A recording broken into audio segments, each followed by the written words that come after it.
ఈ వీడియోలో మనం 3 టాపిక్స్ చూద్దాము. Domains of learning, learning outcomes and introduction to Bloom's taxonomy. Domains of learning and Bloom's taxonomy ఈ రెండు చాలా చాలా చాలా చాలా ఇంపార్టెంట్ టాపిక్స్. ఇవి మీకు అన్ని టీచింగ్ ఎగ్జామ్స్లోనూ వచ్చే టాపిక్స్ ఇవి. బీఎడ్లో అయితే సబ్జెక్టివ్ క్వశ్చన్స్ వస్తాయి ఈ టాపిక్స్ నుంచి. ఇది కాక CTETలో లేదా APTET లేదు అంటే తెలంగాణ స్టేట్ టెట్ లేదా NET, ఇవి కాక కేంద్రీయ విద్యాలయ ఎగ్జామ్స్, ఇలా ఎనీ టీచర్ ఎలిజిబిలిటీ టెస్ట్ ఏవైతే ఉంటాయో వాటిల్లో డెఫినెట్గా ఈ టాపిక్స్ మీద క్వశ్చన్స్ వస్తాయి. ఈ టాపిక్ మీద బ్లూమ్స్ టాక్సానమీ మీద నేను 2-3 వీడియోలుగా డివైడ్ చేసి ఎక్స్ప్లెయిన్ చేశాను. ఈ వీడియోస్ మీరు చూస్తే మాత్రం you will get full clarity about Bloom's taxonomy. వాళ్ళు డైరెక్ట్గా క్వశ్చన్ పేపర్లో డైరెక్ట్ క్వశ్చన్ ఇచ్చినా ఇండైరెక్ట్ క్వశ్చన్ ఇచ్చినా కూడా if you follow this videos you will be able to answer all those questions correctly. Bloom's taxonomy లేదా బ్లూమ్ వర్గీకరణని మనకి ఎవరిచ్చారు? 1956లో బెంజమిన్ శామ్యూయల్ బ్లూమ్ అనే ఆయన ఈ బ్లూమ్ వర్గీకరణని ఇచ్చారు. బెంజమిన్ శామ్యూయల్ బ్లూమ్ అనే ఆయన he is American educational psychologist. ఈయన గురించి మనం ఇంతకంటే తెలుసుకోవాల్సిన అవసరమే లేదు. So all that you need to know is Bloom's taxonomy లేదా బ్లూమ్ వర్గీకరణ అనేది 1956లో American educational psychologist Benjamin Samuel Bloom అనే ఆయన ప్రొపౌండ్ చేశారు. జనరల్లీ ఇవి వీళ్ళ కింద there will be a team of people, అందరూ కలిసి ఈ టాక్సానమీని తయారు చేశారు. కానీ he is the main person who give direction to the study. అందుకని ఈయన పేరు మీద దీని పేరు పెట్టారు బ్లూమ్స్ టాక్సానమీ అని చెప్పి. ఈ బ్లూమ్స్ టాక్సానమీలో ఎటిమాలజీ ప్రకారం మనం చూస్తే టాక్సిస్ అంటే అరేంజ్మెంట్ లేదా అమరిక. అందరూ బ్లూమ్స్ టాక్సానమీ చూసే ఉంటారు. It is in the shape of a pyramid which is divided into different levels, probably 5 or 6. ఎందుకంటే అఫెక్టివ్ డొమైన్ది 5 ఉంది, కాగ్నిటివ్ సైకోమోటర్వి 6 ఉంటాయి. ఈ టాక్సెస్ అంటే మనము అరేంజ్మెంట్, టాక్సానమీలో టాక్సో లేదా టాక్సిస్ అంటే అరేంజ్మెంట్ లేదా అమరిక. ఈ 1 2 3 4 5 6 ఏదైతే మనం అరేంజ్ చేసామో there must be some rule according to which we have arranged the items in a hierarchical order. So ఆ రూల్ ఎలా మనము అరేంజ్ చేసాము, దానికి ఒక రూల్ ఉంది. కాబట్టి టాక్సెస్ అంటే అరేంజ్మెంట్, నోమీ లేదా నోమోస్ అంటే లా, రూల్ ఆర్ సూత్రం. ఈ బెంజమిన్ బ్లూమ్ అనే ఆయన ఒక పుస్తకం రాశాడు. బ్లూమ్స్ టాక్సానమీ థియరీని ప్రొపౌండ్ చేసిన తర్వాత he and his team of members వాళ్ళు ఒక పుస్తకం రాశారు. And the name of the book is Taxonomy of Educational Objectives, the Classification of Educational Goals. ఇది చాలా ఇంపార్టెంట్, ఎందుకంటే ఆబ్జెక్టివ్ టైప్ క్వశ్చన్స్లో they may ask the question competitive ఎగ్జామ్స్లో what is the name of the book which is written by Benjamin Bloom. అప్పుడు మీరు taxonomy of educational objectives, the classification of educational goals అనే దాని మీద మనం tick చేయాలి.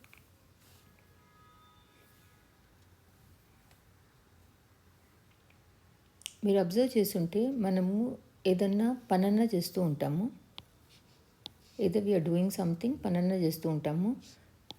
లేదా అప్పుడప్పుడు వీఆర్ సిట్టింగ్ ఐడిల్గా కూర్చున్నప్పుడు కూడా పనేమి చేయకపోయినా మనం ఏదన్నా ఆలోచిస్తూ ఉంటాం. లేదు అంటే ఏదన్నా హ్యాపీ, సాడ్, యాంగ్షియస్, యాంగ్రీ ఇలాంటి ఏదన్నా బాధపడుతూ సంతోషంగా ఇలా ఏదో ఒక ఫీలింగ్ అన్నా ఉంటుంది. సో బేసికలీ మనం చూస్తే హ్యూమన్స్ అనేవాళ్ళు either they are doing something, or if they are not doing something they'll be thinking something, or they'll be feeling something. So మన జీవితంలో ఈ మూడిట్లో ఒకటే జనరల్లీ మనం చేస్తూ ఉంటాం. కాబట్టి ఈ మూడిటినే మనము కేటగిరీస్ కింద తీసుకున్నాం, 3 కేటగిరీస్గా తీసుకున్నాం. సో ఈ 3 కేటగిరీస్ ఏంటి? ఆలోచిస్తూ ఉంటాం కాబట్టి ఈ థింకింగ్ స్కిల్స్ ఏవైతే ఉంటాయో వీటినే మనము కాగ్నిటివ్ డొమైన్ అని చెప్పి అంటున్నాం. అలానే ఏదైతే మనము ఫీలింగ్ లేదా మన ఫీలింగ్స్తో ఏదైతే రిలేటెడ్గా ఉంటుందో దాన్ని మనము ఎఫెక్టివ్ డొమైన్ కింద తీసుకున్నాం. And the third one is ఏదైనా చేస్తూ ఉంటే దాన్ని మనము సైకోమోటర్ డొమైన్ కింద తీసుకున్నాం. సో డొమైన్ అంటే ఏంటి? డొమైన్ అంటే it is a category. How did we divide anything in to this category? మనం చేసే పనులలోనే మన లైఫ్లో మనం చేసేది థింకింగ్, ఫీలింగ్, డూయింగే కాబట్టి most of the time. So human యాక్టివిటీస్నే మనము కేటగరైజ్ చేసి cognitive domain, affective domain and psychomotor domain కింద మనము డివైడ్ చేసుకున్నాం. సో డొమైన్ అంటే కేటగిరీ. సో ఇప్పుడు మనం డివైడ్ చేసుకున్న కేటగిరీస్ ప్రకారం domains of learning are of 3 types. It is cognitive domain, affective domain and psychomotor domain. Cognitive డొమైన్నే మనము it is related to our thinking skills. Affective domain is related to our feelings and psychomotor domain is related to other doing aspect of our lives. ఈ cognitive డొమైన్ని మనం తెలుగులో సంజ్ఞానాత్మక క్షేత్రం లేదా జ్ఞానరంగం అని కూడా అంటాం. దీనివల్ల మనకి నాలెడ్జ్ పెరుగుతుంది. లేదు అంటే ఇంటలెక్చువల్ ఆస్పెక్ట్స్ అన్ని ఇంటలెక్చువల్ ఆస్పెక్ట్స్ కాగ్నిటివ్ డొమైన్ని టార్గెట్ చేసినప్పుడు నాలెడ్జ్, ఇంటలెక్చువల్ ఆస్పెక్ట్స్ లేదా మెంటల్ అండ్ ఇంటలెక్చువల్ ఎబిలిటీ ఇవన్నీ పెరుగుతాయి. అలానే భావావేశ రంగం లేదా ప్రభావ క్షేత్రం ఏదైతే మనం అఫెక్టివ్ డొమైన్ అని అంటామో, this is related to the feeling aspect. అంటే మన అభిరుచులు, వైఖరి, అభినందన ఇవన్నీ మనకి అఫెక్టివ్ డొమైన్ కిందకు వస్తాయి. దీన్ని టార్గెట్ చేయటం వల్ల మనకి సోషల్ స్కిల్స్, లేదు అంటే ఇమోషనల్ మెచ్యూరిటీ లేదా మోరల్ అండ్ క్యారెక్టర్ డెవలప్మెంట్ అవుతుంది. అలానే సైకోమోటర్ డొమైన్ ఏదైతే ఉందో it is related to the doing aspect of our life. దీన్ని మనం మానసిక చలనాత్మక రంగం అని కూడా అంటాము. It is basically related to skill development అనమాట. సైకోమోటర్ డొమైన్ని మనం టార్గెట్ చేసినప్పుడు నైపుణ్యం పెరుగుతుంది స్టూడెంట్స్లో. సో మనకి కాంపిటేటివ్ ఎగ్జామ్స్కి వాటికి గుర్తుపెట్టుకునేందుకు వీలుగా ఉంచుకోవాలంటే what are the domains of learning అంటే క్యాప్ అని చెప్పి గుర్తుపెట్టుకోండి. క్యాప్ అంటే C stands for cognitive, A is for affective and P stands for psychomotor. అలానే H3 అన్నది కూడా గుర్తుపెట్టుకోండి. ఎందుకంటే cognitive is related to thinking skills కాబట్టి థింకింగ్ స్కిల్స్ మనము జనరల్లీ హెడ్లో చేస్తాం. Affective is related to feelings అంటే మనం మనసుతో ఆలోచించి చూడు ఇలా మాట్లాడతాం కదా, బేసికలీ మైండ్లోనే ఆలోచిస్తాం కానీ feelings are related to our heart అని మనకి ఒక నోషన్. అందుకని అఫెక్టివ్ని హార్ట్ అని చెప్పి గుర్తుపెట్టుకోవచ్చు. అలానే psychomotor is related to the doing aspect of a person కాబట్టి హ్యాండ్ అని చెప్పి గుర్తుపెట్టుకోవచ్చు. సో H3 అని గుర్తుపెట్టుకుంటే మనకి it is easy to remember some concepts.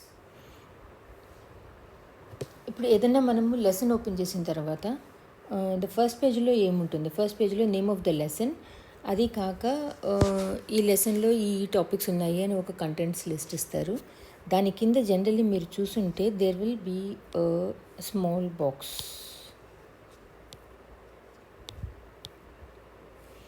ఒక బాక్స్ ఇస్తారు. ఆ బాక్స్లో చదివే ఉంటారు మీరు, the student will be able to this అని ఒక లిస్ట్ ఇస్తారు.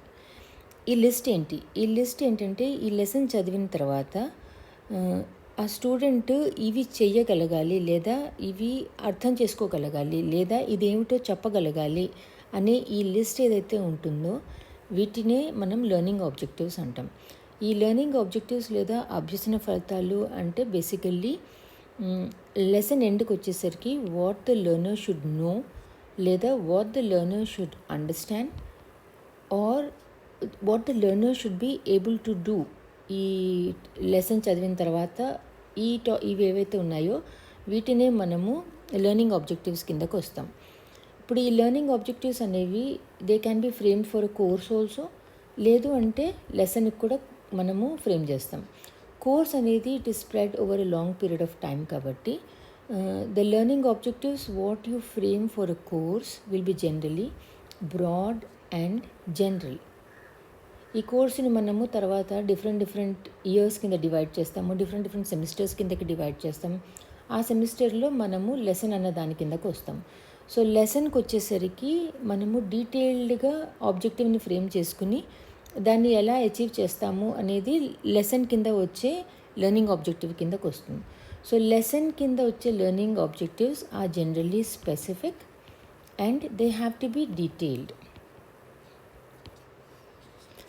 ఈ లెర్నింగ్ ఆబ్జెక్టివ్స్ వల్ల మనకు వచ్చే అడ్వాంటేజ్ ఏంటి? ఇప్పుడు మనం లెర్నర్ తరఫు నుంచి చూస్తే లెర్నర్కి లెర్నింగ్ ఆబ్జెక్టివ్ అనేది మనం ఫ్రేమ్ చేసినప్పుడు వాళ్ళకి ఒక డైరెక్షన్ వస్తుంది. End of this lesson or end of this course లేదా ఈ సెమిస్టర్ ఎండ్కి వచ్చేసరికి నేను ఏ లెవెల్ వరకు రీచ్ అవ్వాలి అన్నది ఒక టార్గెట్ ఒకటి ఫ్రేమ్ అవుతుంది. ప్లస్ ఎలా వర్క్ చేస్తే I will achieve this target అనేది ఒక క్లారిటీ వస్తుంది. అలానే మనము టీచర్కి వాట్ ఈస్ అడ్వాంటేజ్ అంటే teacher also is the same thing. Teacher కూడా what is the target the child should achieve or the student should achieve, plus what are the instructional strategies I have to frame. Instructional strategies ఏవైతే నేను frame చేసి ఈ టార్గెట్ని reach అయ్యేట్టు చేయాలి పిల్లల్ని అనే దానికి learning objectives will help.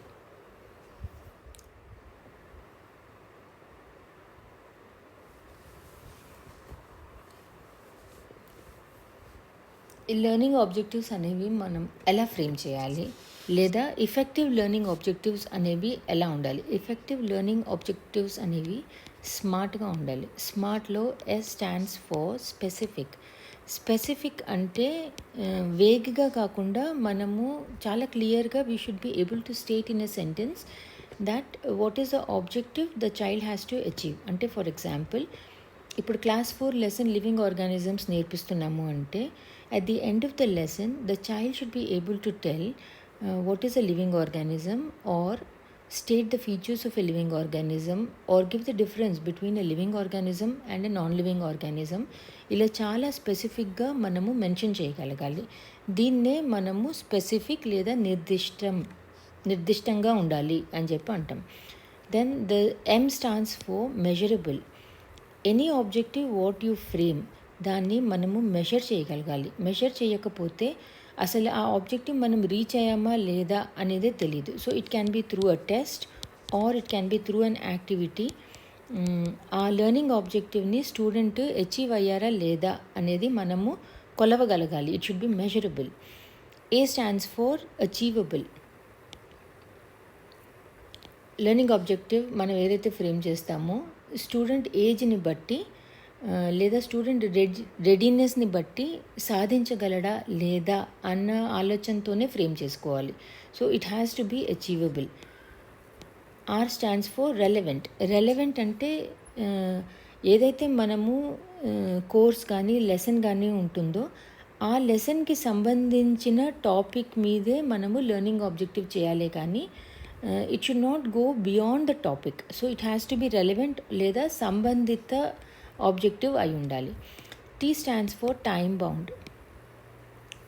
Time bound అంటే సమయానుగుణంగా. ఏదైనా టార్గెట్ మనం పెట్టినప్పుడు అది ఏ పాయింట్ లేదా ఏ టైంకి మనము దాన్ని అచీవ్ చేయాలి అన్న ఒక లిమిట్ మనం పెట్టుకునేది టైమ్ బౌండ్. ఈ టైమ్ బౌండ్ పెట్టుకోకపోతే టార్గెట్ని మనము ఎప్పటికి మనం రీచ్ అవ్వాలి అన్న క్లారిటీనే ఉండదు.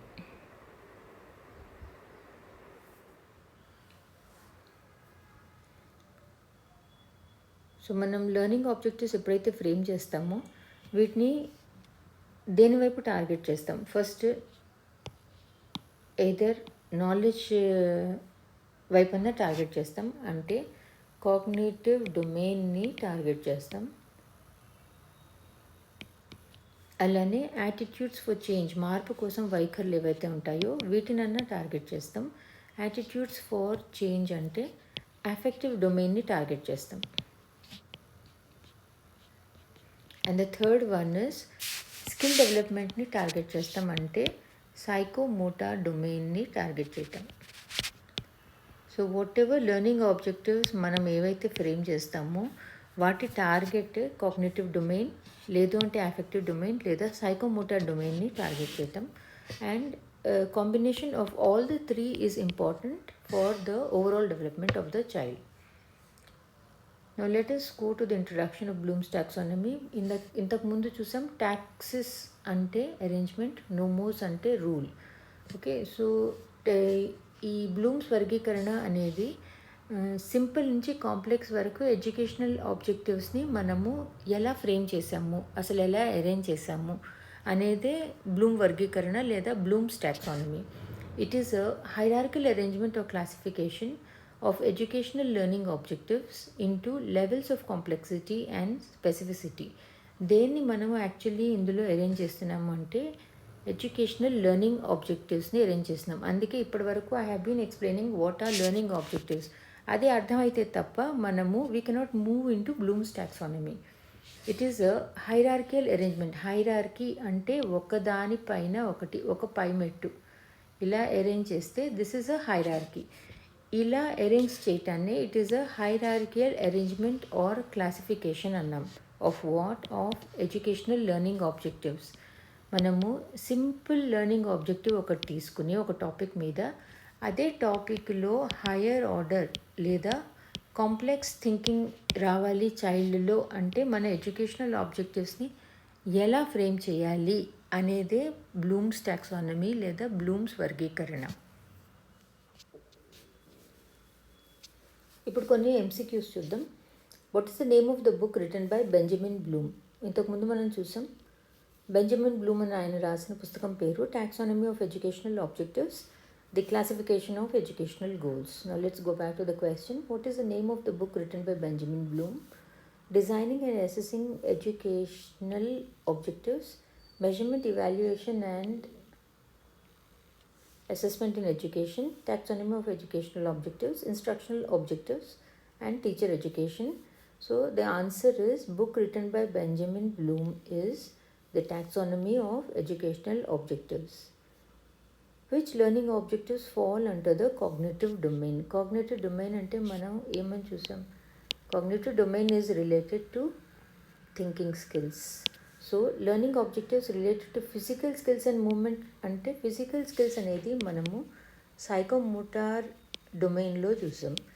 Learning objectives related to attitudes, beliefs and values. Attitudes, beliefs and వాల్యూస్ని మనము అఫెక్టివ్ డొమైన్ కింద చూసాం. C learning objectives related to memory, comprehension and critical thinking. This is related to cognitive domain. So the answer is which learning objectives fall under the cognitive domain ante learning objectives related to memory, comprehension and critical thinking. Now let's move on to the next question. How can educators benefit from categorizing learning objectives into these three domains? ఇలా మనము 3 domains కింద divide చేస్తే టీచర్కి వచ్చే advantage ఏంటి? Teacher డొమైన్ని బట్టి, టార్గెట్ని బట్టి they will plan the strategies needed to achieve target of those domains. So the first one A is they can design instructional strategies and assessments that address specific skills and knowledge. B, they can teach students how to type on a keyboard. C, they can help students develop empathy. D, both B and C. Obviously the answer is నేను చెప్పా కదా, explain చేసినట్టు, they can design instructional strategies and assessments that address specific skills and knowledge. Which domain of Bloom's taxonomy is often considered the most difficult to measure and assess? Why is it difficult to which one is difficult to assess అంటే ఏదైతే మనం ఒక test పెట్టి ఇన్ని మార్కులు ఇలా రాస్తే ఇన్ని మార్కులు లేదా ఈ స్టెప్స్కి ఇన్ని మార్కులు అలా మనం ఏదైతే మెజర్ చేయగలమో అవన్నీ ఈజీ. ఏదైతే మనకి కరెక్ట్గా డిసైడ్ చేసి మార్కులు వేయలేము and it differs from person to person answer అనేది చూస్తే that is difficult to measure. Cognitive డొమైన్లో థింకింగ్ స్కిల్స్ రిలేటెడ్ కాబట్టి మనం ఒక టెస్ట్ ద్వారా కానీ లేదా ఒక యాక్టివిటీ ద్వారా కానీ టెస్ట్ పెట్టి చూడొచ్చు whether this child has achieve the target. అదే మీరు ఎఫెక్టివ్ డొమైన్ కింద చూస్తే it is related to feelings. Feelings అనేవి ఒక్కొక్కళ్ళకి ఒక్కొక్కలాగా ఉంటాయి, ఒకళ్ళకి ఎక్కువ ఉంటుంది, ఒకళ్ళకి తక్కువ ఉంటుంది అండ్ ఎవ్రీబడి ఈజ్ రైట్. అలాంటప్పుడు మెషర్ చేయటం అనేది చాలా కష్టమైపోతుంది. So which domain of Bloom's taxonomy is often considered the most difficult to measure అంటే affective domain as it is related to feelings. What is the main difference between the affective and psychomotor domains of Bloom's taxonomy? Affective domain అనేది it is related to feelings. అలానే psychomotor domain అనేది it is related to doing or skill development in a person. Now let us see the options. A, the affective domain relates to physical skills అన్నారు. So ఇది తప్పు. B, the affective domain relates to attitudes and values, and psychomotor domain relates to physical skills. So the answer is B.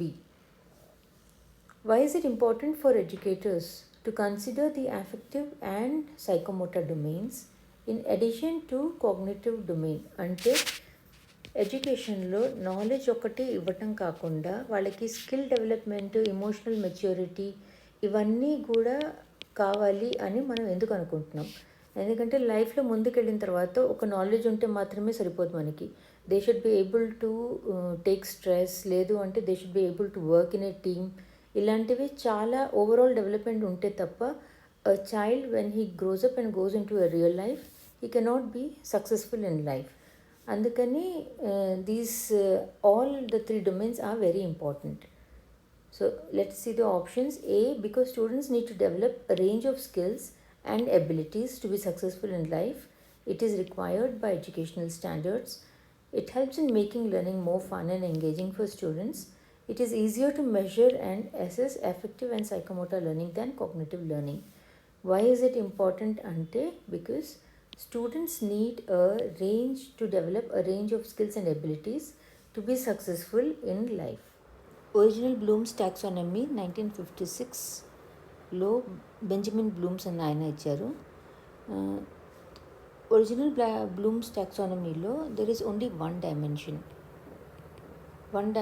అంటే ఇది ఏదైతే pyramid ఉందో this is related only to the cognitive domain. ఎందుకంటే చదువు అనేది మైండ్కి సంబంధించింది మాత్రమే అన్న ఆలోచనతో ఒరిజినల్ బ్లూమ్స్ టాక్సానమీ ఏదైతే తయారు చేశారో this is targeting only the cognitive domain of a student. 2001లో ఏదైతే రివైజ్డ్ బ్లూమ్స్ టాక్సానమీ వచ్చిందో దీంట్లో all the three domains have been targeted: cognitive domain, affective domain as well as original బ్లూమ్స్లో ఏవైతే words knowledge, comprehension, application, noun ఫామ్స్లో ఉన్నాయో revised Bloom's టాక్సానమీలో these have been changed into the verb forms because knowledge అనేది end product అయింది. What is the action which happens in the mind of the student అని చూస్తే he is able to remember what he has learned. This leads to knowledge. అందుకని చెప్పి the words have been changed from noun forms into verb forms. Plus synthesis అనేది ఏదైతే last but one fifth పొజిషన్లో ఉందో original Bloom's టాక్సానమీలో this has been moved into the sixth position లేదా the highest order in revised Bloom's taxonomy. Plus evaluation ఇక్కడ ఏదైతే sixth పొజిషన్లో ఉందో this has been changed into the fifth position in the revised Bloom's taxonomy. ఈ వీడియోలో మనము basic concepts related to Bloom's taxonomy అనేది మాత్రమే చూసాము. బ్లూమ్స్ టాక్సానమీని కాగ్నిటివ్ డొమైన్ పార్ట్ని నెక్స్ట్ వీడియోలో మాట్లాడుతాం.